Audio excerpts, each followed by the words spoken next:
गायत्री महामंत्र एक बार मेरे साथ दोहराओ। ओम भूर्भुवः स्वः तत्सवितुर्वरेण्यं भर्गो देवस्य धीमहि धियो यो नः प्रचोदयात्। समता, एकता, समन्वय की बात आपसे की जा रही है। क्या बात की जा रही है? जैसे दो पदार्थ मिलकर के आपस में एक तीसरे पदार्थ की रचना करते हैं, दो शक्तियां आपस में मिलकर के एक तीसरी शक्ति की रचना करती हैं, ऐसे ही मेरा भी समन्वय ईश्वर में हो जाए, आत्मा परमात्मा में जाकर के विलय हो जाए। मैंने पिछले ही एक प्रवचन में आप लोगों को बताया था, विचार एक शक्ति है और कर्म के रूप में परिणित होती है। साकार का रूप धारण करती है। परंतु यहां एक बात कहना चाहूंगा, उस साकार की भी अपनी एक ताकत है। निवेदन करूंगा, साधनों की अपनी ताकत है। जो काम आप नहीं कर सकते, साधन का प्रयोग करके आप उस कर्म को कर सकते हैं। और अगली बात ये कहूंगा कि ईश्वर ने इस संसार को कर्म प्रधान बनाया है। वास्तव में अगर प्रधानता है तो कर्म की प्रधानता है। याद रखना, जिसका कर्म पक्ष जितना मजबूत होगा, उसका जीवन उतना ही मजबूत होगा। विचार तंत्र, भाव तंत्र, उपासना तंत्र, साधना तंत्र जितने भी हैं, वो सब अपने आप में मजबूत होते हुए चले जाएंगे। एक गुण नहीं, अनेक गुण उसके अंदर क्रियाशील होते हुए चले जाएंगे। या मैं निचोड़ रूप में एक बात को कह दूं कि वो कर्म उसको इतनी मजबूती दे देगा, व्यक्ति का कर्म व्यक्ति को इतनी मजबूती दे देगा कि उसे पूर्णता तक लेकर के चला जाएगा और वो पूर्ण हो जाएगा। इसलिए मैंने आपसे ये कहा था, जीवन का क्षेत्र चाहे कोई भी क्यों ना हो, हमें अपने आप को उतना ऊंचा उठाना पड़ेगा। अपने आप को उतना ऊंचा उठाना पड़ेगा। मैं निवेदन पूर्वक कहूंगा, भक्त के मन में बसी हुई भावनाओं का सरोवर ही सच्चा मानसरोवर होता है। हमारे बहुत से भाई बहन हिमालय में जो मानसरोवर है, धार्मिक भावना को रखते हुए उसकी यात्रा कर आते हैं। परंतु भक्त का स्थिर मन ही कैलाश पर्वत है। भक्त का स्थिर मन ही कैलाश पर्वत है, जिसकी तलहटी में पावन झील, जिसमें भरा हुआ जल हो, श्रद्धा और विश्वास के रूप में याद रखना, वहीं पर मां भगवती पार्वती का निवास होता है।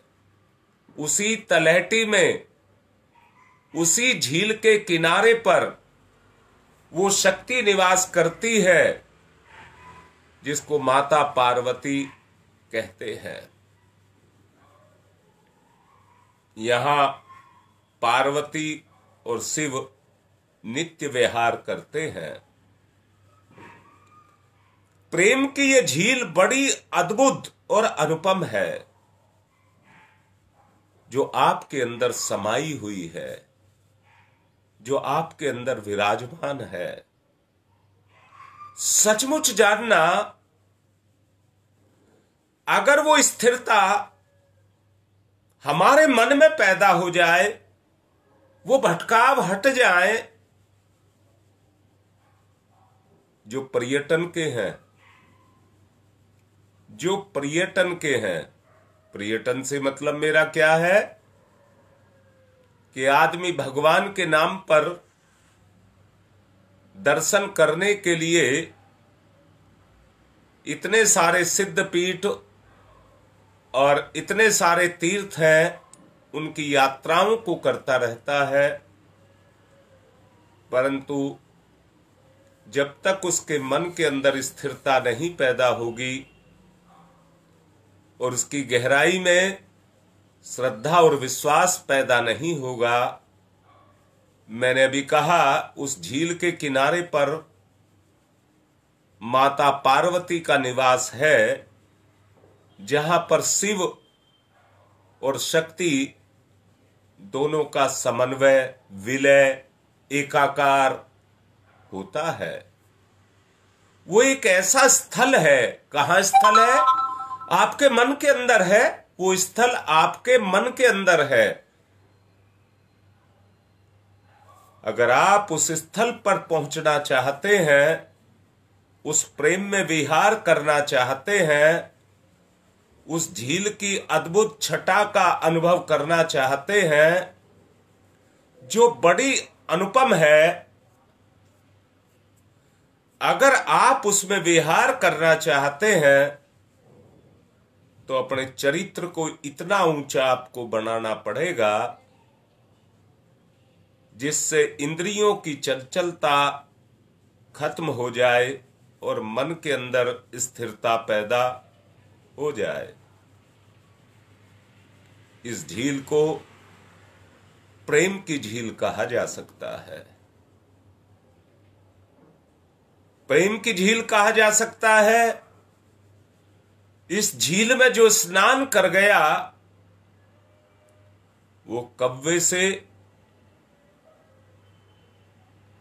कोयल बन जाएगा, हंस बन जाएगा, बुगले से हंस बन जाएगा और उसका परिवर्तन होता हुआ चला जाएगा। अपने अंदर की मानसिक झील के अंदर, मानसरोवर झील के अंदर स्नान करके देखिए। और एक बात और भी कह रहा हूं, जो आपके संपर्क क्षेत्र के जितने भी होंगे, जब आपके मानसरोवर में स्नान कर जाएंगे तो उनका जीवन भी बदल जाएगा। वो नहीं रह जाएंगे, उनमें परिवर्तन आकर के खड़ा हो जाएगा।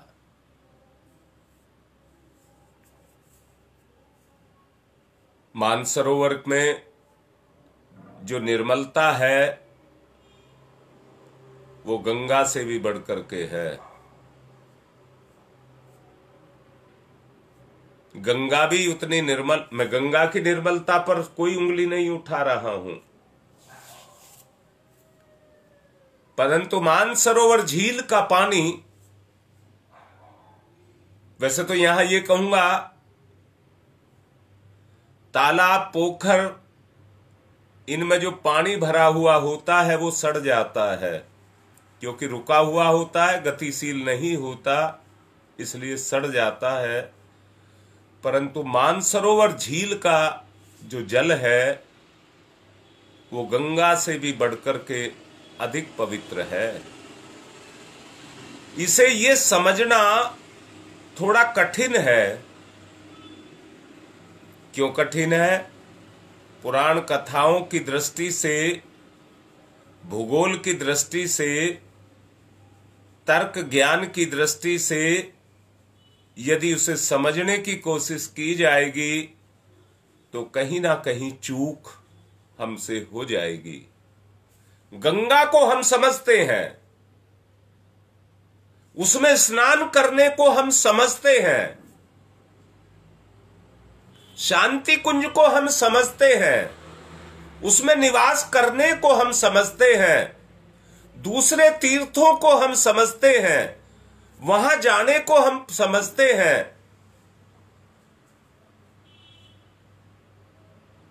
परंतु उस सच्चे तीर्थ को हम नहीं समझते जो हमारे चिंतन चरित्र के अंदर समाया हुआ है। जो हमारे चिंतन और चरित्र के अंदर समाया हुआ है उसको हम नहीं समझते। मैंने कहा गंगा को हम समझते हैं, उसमें स्नान करने को भी समझते हैं, परंतु गंगा की पवित्रता का कभी आभास हुआ है क्या? गंगा के किनारे गंगा स्नान करने के लिए बहुत से नर नारी वहां पर जाते हैं, और जब गंगा स्नान करते हैं, मैं ज्यादा बोलना इस बारे में नहीं चाहूंगा, जब गंगा स्नान करते हैं, नारियां भी करती हैं और नर भी करते हैं, मन में क्या चल रहा होता है उसे आप सब जानते हैं। पवित्रता दिखाई नहीं देती। मानसरोवर अगर पैदा होगा तो उस पवित्रता में पैदा होगा, और पैदा होगा तो उसकी पवित्रता गंगा से भी कहीं पवित्र होगी, बड़ी चढ़ी होगी। उस पवित्रता को हमको पैदा करना होगा। सचमुच जानना, बड़े तर्क मैंने पिछले एक प्रवचन में आप लोगों को बताया था, जहां बुद्धि होगी वहां तर्क होगा, जहां बुद्धि होगी वहां तर्क होगा, और जहां तर्क होगा वहां पर व्यक्ति अपने आप को ही श्रेष्ठ बताएगा, अपने को कभी गलत नहीं बताएगा, अड़ जाएगा। क्योंकि बुद्धि जो समझती है वही सही है, परंतु जो सही है उसको सही नहीं समझ पाएगा, क्योंकि दृष्टिकोण ही पैदा नहीं हुआ, वो ज्ञान ही पैदा नहीं हुआ, वो आत्मज्ञान पैदा नहीं हुआ। भौगोलिक दृष्टि से हम उसको जानते हैं, भूज्ञान के आधार पर हम उसको जानते हैं, परंतु चूक कहां होती है? हमारी आंतरिक जो शक्ति है उसके अंदर कमी आती है। बस प्रेम पीड़ा एक अद्भुत अनुभूति है। जब ये अनुभव होने लग जाती है तो भक्त की भक्ति का रूप साकार होने लग जाता है। दोबारा से कह रहा हूं, ठीक से समझ लेना। प्रेम पीड़ा, बस जब किसी को अंदर से अनुभव होने लग जाती है, अपनी नहीं कह रहा हूं, तर्क होता है तो अपनी आती है, दूसरे की नहीं समझता है। जब पर पीड़ा अपनी पीड़ा बन जाए फिर तर्क नहीं रह जाता है, फिर तर्क नहीं रह जाता है, ज्ञान शुद्ध होने लग जाता है उस पीड़ा से। जैसे आग में तप करके सोना कुंदन बन जाता है, ऐसे ही पर पीड़ा में तप करके अपना चिंतन पवित्र हो जाता है, पवित्र हो जाता है। प्रेम से साकार इस सरोवर की एक एक बूंद एक एक छंद है और उसकी एक एक लहर एक एक काव्य है। जैसे भक्त अपने भगवान तक पहुंचने के लिए लोक, लाज, कुल, जाति, मान, मर्यादा, घर द्वार सब कुछ छोड़ देता है, उसे कुछ प्यारा नहीं लगता है। मीरा की तरह से उसके लिए दीवाना हो जाता है। उसे कुछ नहीं चाहिए, बस एक ही उद्गम उसके अंदर से उठता रहता है। काव्य के रूप में जैसे मैंने कहा अंदर से फूट करके निकलता है, वैसे ही आत्मज्ञान, आत्म प्रेम उसके अंदर से फूट करके निकलता है। और मैं जैसे कभी कहना चाहूंगा, आग में झुलसा हुआ कोई अंग जिस तरह से ठंडे पानी के अंदर डाल दिया जाता है और उसको बड़ी राहत मिलती है, ऐसे ही इसकी एक एक बूंद व्यक्ति को वो राहत प्रदान करती है। उसी तरह जब ये ज्ञान, सारे सूत्र, सारे तर्क के, सारे छल, सारी कलाएं, सारी कुशलताएं जो भी उसके अंदर हैं, वो उनमें से किसी को भूलेगा नहीं, किसी को भूलेगा नहीं। ऐसा ज्ञान उसके अंदर से अपने आप प्रस्फुटित होने लग जाता है, जो अपने आप में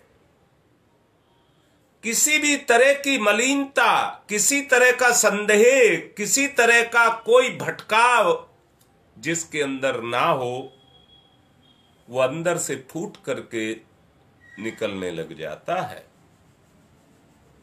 भक्त के इस मानसरोवर के समीप नहीं पहुंच सकता। भक्त के आंसुओं ने प्रेम के जितने रंग बखेरे हैं, उन्हें आंकने में ना तो कोई कलम समर्थ है और ना कोई काव्य समर्थ है। ये भक्ति की डगर है जिस पर चलते चलते भक्त जब इस प्रेम सरोवर को अपने लिए मानसरोवर बना लेता है और उसमें डुबकी को लगाता है, तो अपने होने का होश उसे नहीं रह जाता। उस प्रेम में इतना सराबोर हो जाता है कि अपना साकार आभास उसको नहीं रह जाता। वो उसमें इतना जाकर के तल्लीन हो जाता है, डूब जाता है। फिर उसकी कोई भौतिक किसी तरह की इच्छा नहीं रह जाती। मैंने आपसे कहा था, कर्म ही व्यक्ति को उस पूर्णता तक लेकर के जाता है। चिंतन में आए हुए जितने भी लोभ, मोह, माया के विकार हैं, अगर उनको साफ करना है तो साफ करने के लिए जितनी भी सारी प्रक्रियाएं हैं जो अपनाई जाती हैं, वो सारे एक ही उद्देश्य के लिए हैं कि हम किसी तरह से उस उच्च अवस्था तक पहुंच जाएं। संसार के सारे पदार्थ, सारी क्रियाएं, ये मात्र एक साधन है जो हमको मिली है, इंसान को मिली है। ये मात्र जितनी भी चीजें हैं, पशुओं को, पक्षियों को, पेड़ को, पौधों को, उनको इसका कोई मतलब नहीं है, उनको कोई ज्ञान नहीं है। उनको ज्ञान केवल अपने स्वार्थ तक है, उससे ज्यादा उनका कोई भी। मैंने पिछले प्रवचन में आप लोगों को बताया था, उनका और किसी चीज से कोई मतलब नहीं है, एक इंसान ही है। और मैं फिर से स्पष्ट शब्दों में कह रहा हूं, संसार के सारे पदार्थ और सारी क्रियाएं इस इंसान के लिए साधन है, साधन जिनको साधना होता है। एक साधक है, एक साधन है। जब साधक अपने आप को परिष्कृत करने के लिए, मैंने अभी कहा था, अभी कुछ देर पहले कहा था कि साधन के बगैर आप गति नहीं कर सकते, परंतु साधन कौन सा? मन में बसी हुई भावनाएं, मन में बसी हुई भावनाएं जब वो क्रियाशील होने लग जाती हैं तो ये मन आपका साधन बन जाता है। और कैसा साधन बन जाता है कि उस भक्ति को इतना स्थिर कर देता है ला करके कि आपके जीवन में अपना एक मानसरोवर पैदा हो जाता है। उस मानसरोवर पर जो चेतना निवास करती है उसको शिव और पार्वती कहते हैं। शिव और पार्वती ये दो नहीं है, शिव उसका साकार रूप है और शक्ति उसका निराकार रूप है। मैं भी आपसे ये कहता हूं कि जितने साधन है वो काम करते हैं, परंतु उनसे काम लेने वाली शक्ति साकार नहीं है, निराकार है। वो निराकार रूप में काम करती रहती है। जान लेना, साध्य केवल है, साध्य केवल है। मैंने साधन नहीं कहा है, साध्य कहा है। और साध्य क्या है? मैं माने मेरी चेतना, मैं माने मेरी चेतना, वो साध्य है। परंतु आत्म शांति के लिए उद्देश्य क्या है? आत्म शांति उद्देश्य है। मैं फिर से कह रहा हूं, आदमी संसार की मोह माया में ऐसा फंस गया है कि अब उसे कुछ समझ नहीं रह गई है। केवल अपनी इंद्रियों के भोग विलास के अलावा उसको कोई समझ नहीं रह गई है। उतने तक जाकर के वो सीमित हो गया है। अंदर से पैदा होने वाले उद्गम, अंदर से पैदा होने वाले उद्गम केवल सांसारिक भोग विलास की बातों तक जाकर के निहित हो गए हैं। उससे ज्यादा उनकी कोई गति नहीं रह गई है। आत्म शांति अगर आप पाना चाहते हैं तो उन अभावों को अरे बहुत अच्छे से समझ लीजिए। अभाव मैंने कहा है उन अभावों को जो हमारे जीवन में पैदा हो गए हैं, हमारी चेतना में पैदा हो गए हैं। ये ठीक ऐसा समझना, जब किसान खेत की जुताई करता है और उसके ऊपर पट्टा फिराता है तो उससे दो फायदे होते हैं। एक तो ढेले फूटते हैं और दूसरा कहीं कोई खड्डा होता है तो वो मिट्टी जो साथ साथ जाती रहती है वो उसमें जाकर के भरती रहती है और खेत प्लेन होता रहता है। जो मिट्टी है वो बिल्कुल इकसार होती हुई चली जाती है। आपकी साधना भी आपके सारे अभावों का मतलब है आपकी आंतरिक कोई इच्छा ना रह जाए। अगर आंतरिक इच्छा रह गई तो खड्डा बन जाएगा, और खड्डा बन गया तो अभाव पैदा हो जाएगा। अगर सारे अभावों को दूर करने के लिए किसी चीज को साध्य करते हैं, साधन बनाते हैं, तो वो केवल एक ही चीज है। वो क्या है? वो है आपका अपना स्वरूप। आपके पास कितना वैभव है, आपके पास कितनी विभूति है, आपके पास कितनी शक्ति है, आपके कितना समाज आपका आदर करता है, उसे कोई भी ऐसी अनुभूति जो साधक होगा उसको नहीं रह जाएगी, उसको नहीं रह जाएगी। किस चीज की अनुभूति? मेरा इतना वैभव है, इतने व्यक्ति मेरा सम्मान करते हैं, इतनी दौलत धन मेरे पास है, उन सब से उसका कोई रिश्ता नहीं रह जाएगा। जो रिश्ता बनेगा वो किसका बनेगा? आत्मा और परमात्मा का एक रिश्ता बनेगा, और इसी से अगर उसको पूर्ति होगी तो केवल एक चीज की, आत्म शांति। अभाव में नहीं मिल सकती, अभाव में आत्म शांति नहीं मिल सकती। अगर आत्म शांति अनुभव होगी तो वो एक ही स्तर पर होगी जब आपके मन में स्थिरता पैदा होना शुरू हो जाएगा।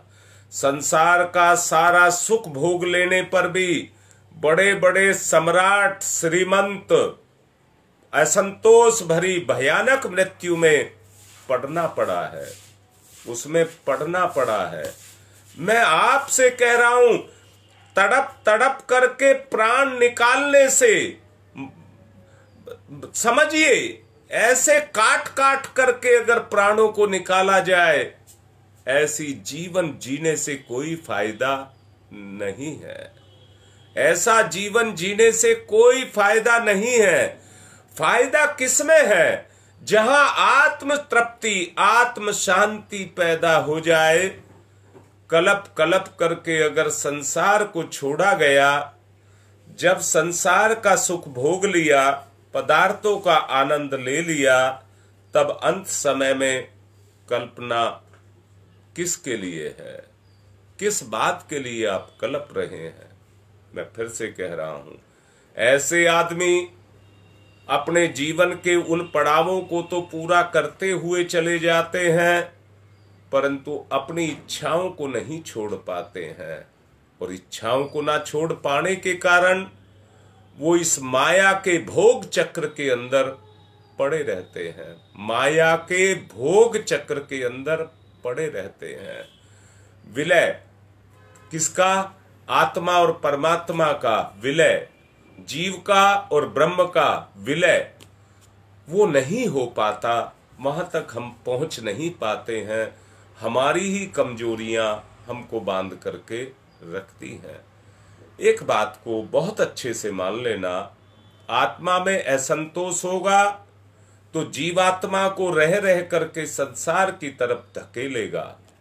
असंतोष उसे बार बार संसार की तरफ धकेलेगा। असंतोष का निवास वहीं रहता है जहां शांति नहीं होती। आत्मा में संतोष का ज्वर है तो वहां पर शांति की शीतलता नहीं होगी। जहां बुखार चढ़ा हुआ है, ज्वर है, वहां शांति कैसे, शीतलता कैसे होगी? शीतलता आप देखिए, जिसको बुखार नहीं होता है कैसा हल्का महसूस करता है। शरीर गर्म भी नहीं होता है, शरीर गर्म भी नहीं होता है। अब जब ये बुखार ज्वर चढ़ा हुआ है, किसका? इच्छाओं का, इच्छाओं का ज्वर चढ़ा हुआ है, तो शांति कहां से मिल पाएगी? आत्म शांति की उपलब्धि संसार के सुखों और पदार्थों के भोग से कभी संभव नहीं होगी, कभी संभव नहीं होगी। उसकी प्राप्ति तो तब होगी जब मनुष्य के जीवन आचरण में श्रेष्ठता का समावेश होगा। श्रेष्ठता ही आत्म शांति का एकमात्र आधार है। श्रेष्ठता, अगर उस श्रेष्ठता को लाना चाहते हैं, नई मशीनरी, नए साधन, नई कोई चीज अगर ऐसे ही रख दी जाए तो समय के साथ वो पुरानी हो जाती है, जबकि काम नहीं किया। परंतु चलता हुआ पार्ट, चलती हुई कोई भी मशीन है, बहता हुआ पानी निरंतर साफ होता रहता है। जो व्यक्ति पुरुषार्थी होते हैं और ईमानदारी से सत्यता पर चलते हैं, उनका जीवन अपने आप निखरता हुआ चला जाता है। मैं फिर से कहता हूं, अगर आत्म शांति का एकमात्र आधार अगर आपको ढूंढना है तो उसके लिए श्रेष्ठ आत्मा वाले व्यक्ति कितने ही गरीब क्यों ना हो, कितने ही एकांकी क्यों ना हो, उन्हें असंतोष की यातना को कभी भी सहन नहीं करना पड़ेगा।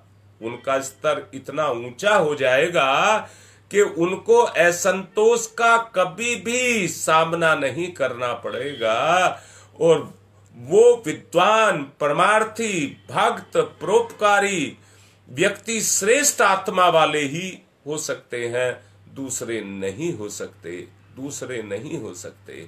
मैं आपसे कहना चाहूंगा, इस संबल का आधार एक ही है। वो अभावों से भरा हुआ जीवन शांति के साथ जीते हैं और संतोष के साथ छोड़ते हैं। उन्हें किसी तरह का मन संताप नहीं सताता। और निवेदन पूर्वक कह रहा हूं, जितने ऋषि, मुनि, महात्मा, मनीषी, चिंतक, दार्शनिक हुए हैं, उनके पास धन के कुबेर नहीं थे, परंतु आत्मिक शांति के भंडार उनके पास कितने पाए जाते थे, इसकी कल्पना आप कर सकते हैं।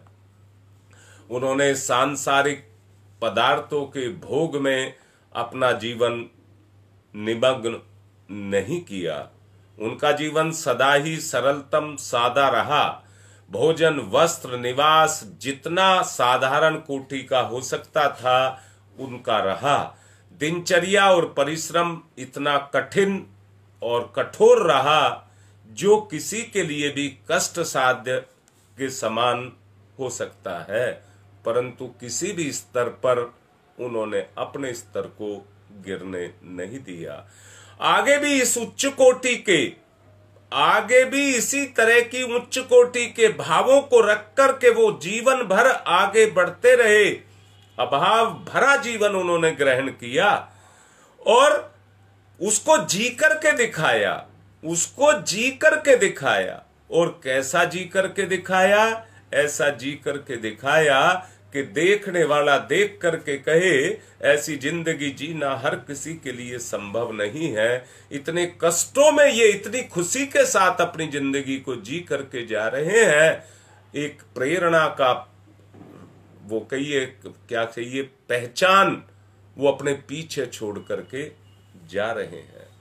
ऐसा ही जीवन यापन करते दिखाई देते हुए तब भी उनके समान सुखी और संतुष्ट दूसरा कोई नहीं हो पाया। ऐसी वो अपनी पहचान छोड़ करके जाते हैं, जिसके कारण आत्मश्रेष्ठता, जिसने जितनी आत्मा में श्रेष्ठता का विकास कर लिया, आत्म शांति उसकी अपनी वस्तु को हो गई और उतना ही अधिकार उसका उस आत्म शांति पर हो गया।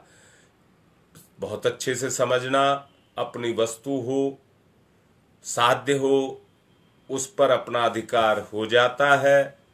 साध्य हो जाने के कारण अधिकार हो जाता है। साधनों से चिपटे रहना किसके लिए श्रेयस्कर हुआ है? सूर्य का प्रकाश उपलब्ध होने पर भी दीपक को जलाने की आवश्यकता नहीं पड़ती है। दीपक जलाने की आवश्यकता नहीं पड़ती है। मैं आप लोगों से नम्रतापूर्वक कहूँगा, ज्ञान, ध्यान, जोग, भोग, जाति, पाति, पंथ, संप्रदाय, होश हवास में जिनने सब छोड़ दिए, वही इस मानसरोवर तक पहुंच सकता है, वहां तक पहुंच सकता है। उसे परखने के लिए बस एक ही कसौटी है, प्रेम की कसौटी। प्रेम की कसौटी है वहां तक पहुंचने के लिए, और कोई उसका कसौटी माने जिस पर आप परख करके देख लें, जिस पर आप अपना निर्धारण कर लें।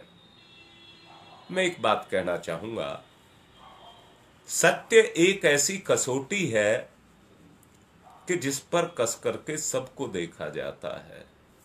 मैं फिर से एक बात कहूंगा, इस दुनिया में जितने भी व्यक्ति हैं, जैसे मैं कहूं कोई नशेबाज है,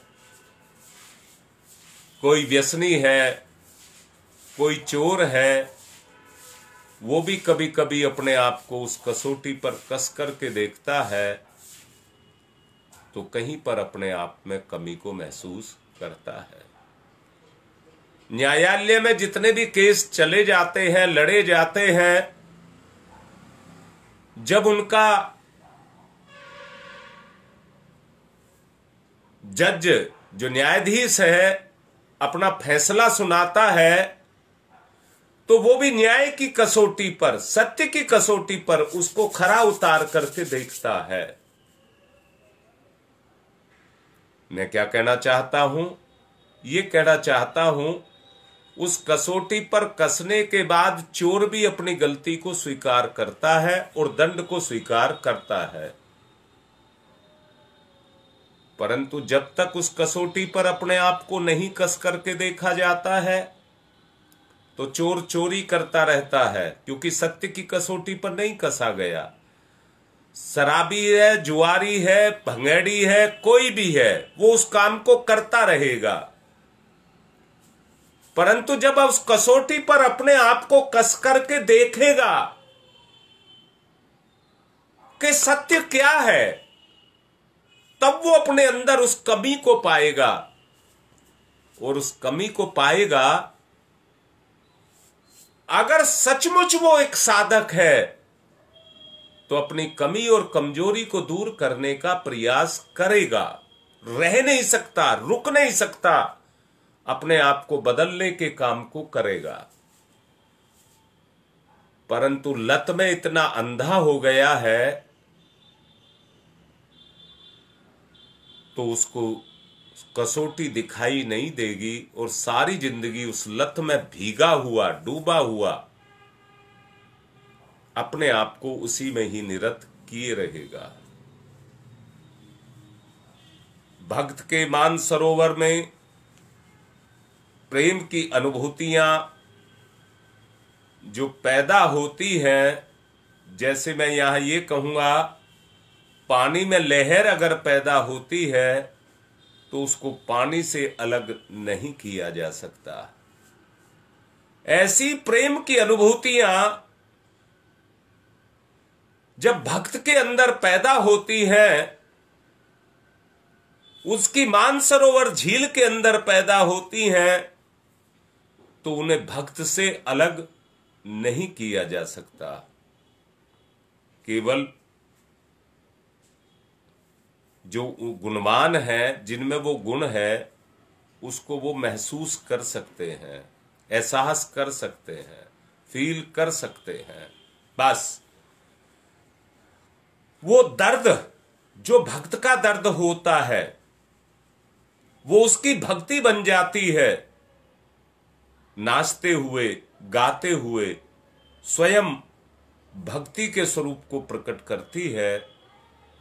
घायल से पागल होने तक, मस्ती से हस्ती को मिटाने तक, होने से ना होने तक, आंसुओं से संगीत तक जो सफर तय करता है, वो केवल वो ही कर सकता है जिसकी पहुंच उस मानसरोवर तक हो गई है। इस मानसरोवर में जितनी भी डुबकी लगाई जाए, वो तन, वो मन जो उसके पास हैं, वो लौट करके नहीं रहेंगे। सारी की सारी गंदगी उस मानसरोवर के अंदर धुल जाएगी और धुल करके अपना स्वरूप स्पष्ट होता हुआ चला जाएगा। अपना आपा, अपना स्वरूप उतना ही स्पष्ट होता हुआ चला जाएगा। यही सच्चा जीवन है। समन्वय, एकाकार, युति, विलय या मुक्ति, इसी को ही कहते हैं। समय ज्यादा हो रहा है, इसलिए अपनी बात को पूर्ण कर रहा हूं, ये समझाते हुए कि मोह माया से जितना हो सके उतना अपने आप को विरक्त करके थोड़ा थोड़ा भी आप चलेंगे तो आपके अंदर वो तत्व जागृत होता हुआ चला जाएगा। आज की बात को संपन्न करता हूं। ओम शांति ही शांति ही शांति।